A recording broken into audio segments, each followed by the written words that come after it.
Class 12 economics बेटे। जैसे कि आपका chapter number 9 excess demand and deficit demand continuity में है बेटे, जिसमें मैंने आपको प्रीवियस वीडियो में हर एक तरह की अनएम्प्लॉयमेंट के बारे में समझाया था।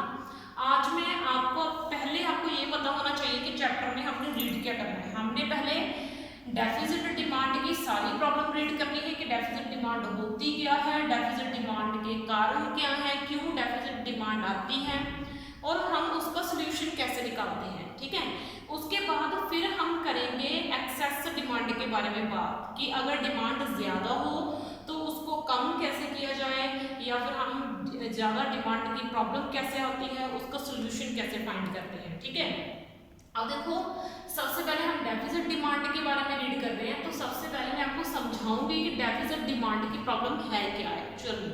ठीक है, क्योंकि मेन पॉइंट ये है कि बच्चों को प्रॉब्लम पता नहीं होती तो रेक्टिफिकेशन का काम चलता है।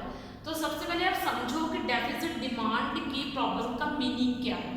ठीक है, the problem of deficit demand, deficit का मीनिंग है कम। पहले आप मीनिंग समझो इसका, कम। डिमांड का मीनिंग आपको पता है मांग, यानी कि कम मांग। यानी कि आप किसी शॉप में गए, मैं एक बड़ी सिंपल सी एग्जांपल आपको देके समझाऊंगी। मान लो कोई शॉप वाला है, वो शॉप वाला जो है गारमेंट की शॉप है, उसके कपड़ों की शॉप है। मान लो उसने 500 पीसेस जो है वो कपड़ों के लेके आया बेचने के लिए। ठीक है, लेकिन उसके इतने बिके नहीं, डिमांड सिर्फ 200 की है। तो ये होती है डेफिसिट डिमांड की प्रॉब्लम की डिमांड कम है। तो प्रोड्यूसर क्या करेगा, जो सप्लायर है, लेने वाला है, चीज लेके आने वाला है, वो क्या करेगा, अगली बार इतनी चीज नहीं लेके आएगा, है ना। अगली बार इतनी चीज नहीं लेके आएगा, वो कम लेके आएगा। मान लो उसने अगली बार 250 पीसेस लाए, क्योंकि वो लॉस तो करेगा नहीं, वो लॉस में तो जाना नहीं चाहेगा। अभी तक हमने ये प्रॉब्लम तो पढ़ी है, हर एक में मैंने आपको रीड करवाई है। अब ये जुड़ी होती है तीसरे वाले पर्सन से। एक तो हम हो गए कस्टमर्स जिनकी डिमांड कम है, हमारी डिमांड कम है, इसलिए शॉप वाला कम माल लेके आया बेचने के लिए। आगे इसका सीधा इफेक्ट पड़ेगा प्रोड्यूसर के ऊपर, अगर बनाने वाला फिर कम बनाने लगेगा चीजों को। ठीक है, चीजों का अगर वो 500 पीसेस बनाता है तो वो 250 पीसेस ही बनाएगा, कम पीसेस बनाएगा, क्योंकि जितनों की सप्लाई होगी, जितने आगे तीसरा बंदा लेगा उतने ही पहला बंदा बनाएगा। बात सीधी सी ये है, यानी कि कोई भी पर्सन ये नहीं चाहेगा कि हमारा स्टॉक बचे, हमारी चीजें अनबिकी रह जाए। ठीक है, तो अब समझो इस पूरे के पूरे को, ये है क्या फंडा। The problem of deficit demand arises, यानी कि ये आती है, पैदा होती है डेफिसिट डिमांड की problem when there is less demand, जब चीजों की डिमांड कम हो इकोनॉमी में। ठीक है, इन द अदर वर्ड्स में अगर मैं समझाऊं कि प्रोडक्शन के, आप खुद ही सोचो, डिमांड कम है तो लेके आने वाला कम लेके आएगा और बनाने वाला कम बनाएगा। यानी कि जितनी मशीनें पहले काम कर रही थी उसमें से वो कुछ मशीनें बंद कर देगा, सारी मशीनों को यूज में नहीं लेके आएगा, वो सिर्फ उतनी ही मशीनें यूज में लेके आएगा जितनी मशीनें उसकी जो है लोगों की डिमांड पूरी कर सकती हैं। इसका आगे लाइन में आपको पता चलेगा कि मैंने क्या बोला। इन अदर वर्ड, दूसरे शब्दों में अगर मैं समझाऊं, the factor of production are underutilized, यानी कि हम मशीनों से जितना काम ले सकते हैं हम उतना काम उनसे लेंगे नहीं, क्योंकि मशीनें तो हमें ज़्यादा चीज़ बना के देंगी लेकिन उतनी चीज़ें बनाने का फायदा नहीं, क्योंकि वो बिकेंगी नहीं। ठीक है, तो इसको बोलते हैं कि प्रोडक्शन कैपेसिटी तो एक्सेस है, एक्सेस का मीनिंग है ज़्यादा, कि प्रोडक्शन कैपेसिटी तो हमारे पास ज़्यादा है।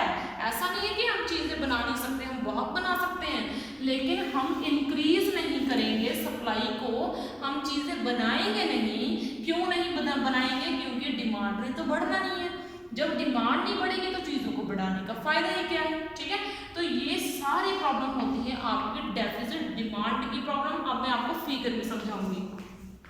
फिगर ये है डेफिसिट डिमांड की, यानी नीचे की तरफ हम इनकम शो करते हैं, इधर वाली तरफ होता है एग्रीगेट डिमांड। क्या होती है, इधर वाली तरफ एग्रीगेट डिमांड होती है, और ये जो 45 डिग्री का लाइन होती है ये आपकी एग्रीगेट सप्लाई की कर्व होती है। ये मैंने आपको समझाया है, या फिर ऐसा बोलो इनकम सप्लाई से ही होगी ना, जब एक प्रोड्यूसर चीजों को सप्लाई करेगा मार्केट में तो उससे उसको इनकम होगी, है ना।